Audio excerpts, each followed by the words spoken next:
Well, it's official, and it's almost poetic. The Indiana Fever, Caitlin Clark's first playoff appearance, will be against the team her first WNBA game was against, the Connecticut Sun, returning to Mohegan Sun Arena. And if you recall, that was all the reality is coming sort of conversation. And Dejanay Carrington represented that reality, the way she D'd up Caitlin Clark, and in some ways made a name for herself in that game. If we're being real about it, Clark still managed to get to, I think, 20 points, but clearly was not the same player then as she is now. This Fever team, not the same team now as they were then. They dropped the first 3 games to the Sun this season, but all of those came early in the year. The Fever got the most recent contest, but that was in Indiana. In order for the Fever to go back home to Gainbridge, they need to split at least the first 2 games in Connecticut against the Sun. Not going to focus too much on the contest against the Washington Mystics.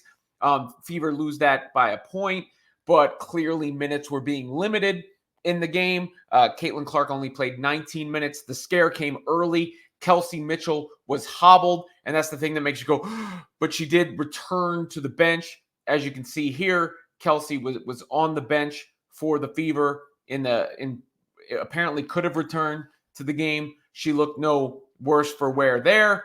She was also seen hopping up and joining her teammates in a huddle mid-court. She ran out onto the floor. Didn't look like she was limping too much on this play right here, or on this sequence, not sequence or a play, but in between plays right here. You can see Kelsey on the left there going out and joining her teammates.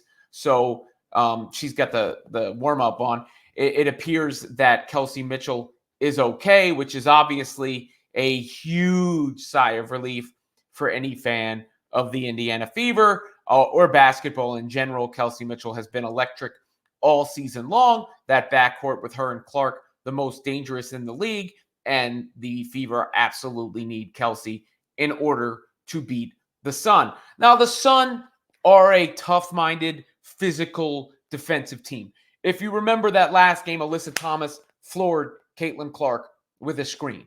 So that's the kind of thing you got to be ready for. Obviously, Caitlin and Dejanay have had their back and forths, and I love it when it's on the basketball court. The last time the 2 teams played, they went head up. There's the dramatic subplot that comes along with this series too, given the relationship status of Nalissa Smith and Carrington. That's going to be a story we hear about leading up until game 1 on Sunday. But this was a more favorable match for the Fever matchup for the Fever than was the Las Vegas Aces. We know the Aces swept the Fever this season. Meanwhile, the Sun just don't really have that same scoring punch that some of the other teams do when you're talking about the elite squads. You know, when I'm putting together the all WNBA teams, first and second, or giving out WNBA awards, you look at the Sun and their record and you think, okay, you got to choose people. And I did pick Carrington for most improved player. It was her first year as a starter. She's one of the best perimeter defenders in the league. Alyssa Thomas is a very good all-around player, was the, assist champion of the WNBA before Caitlin Clark came around, and she can do it all. She can get a triple-double, but she's not really much of a threat to score. Now, the Sun did acquire Marina Mabrey to try and boost that aspect. That makes them a more dangerous team come the postseason, but I think they are a team that the Fever can beat.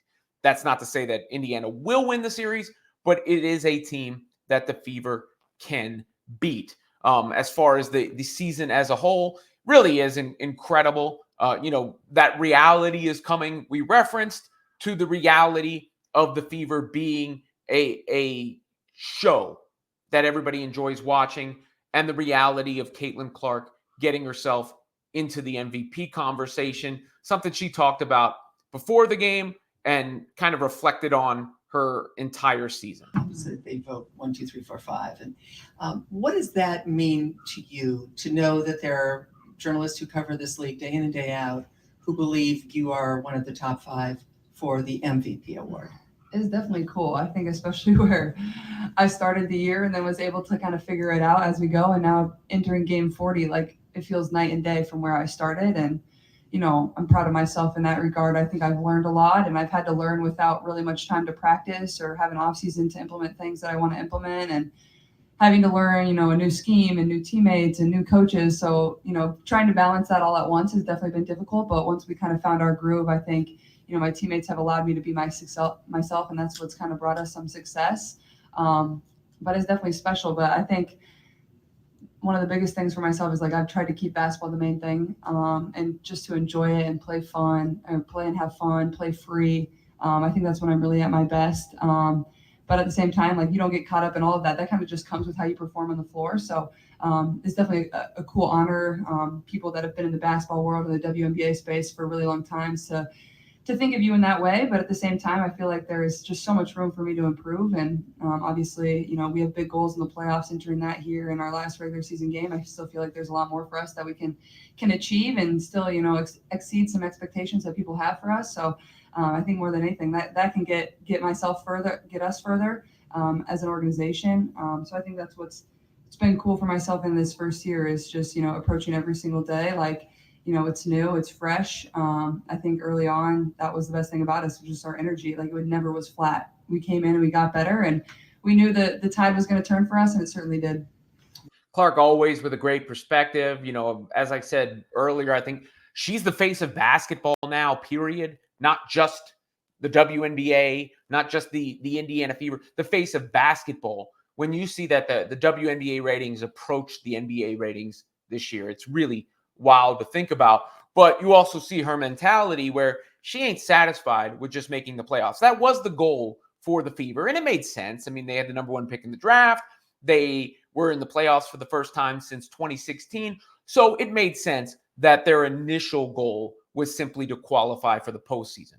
But now they have their eyes on bigger things. And you could see it in Clark's like sort of wry smile there that she ain't playing around. She ain't messing around. She really believes that they can do more.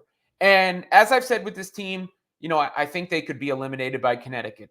I do. They're not strong enough defensively. The power forward spot is a question mark. The depth is a question mark. Rebounding with a physical team like that can be a question mark at times. So it wouldn't shock me to see the Fever eliminated by the Sun.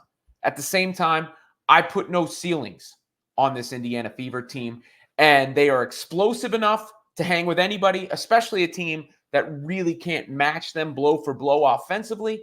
And I can't put a limit on what Caitlin Clark is capable of. We've seen her, come into the league where people say, oh, it's going to take forever, it's going to adjustment, to being in the MVP talks. And now we're going to see what playoff Caitlin Clark looks like.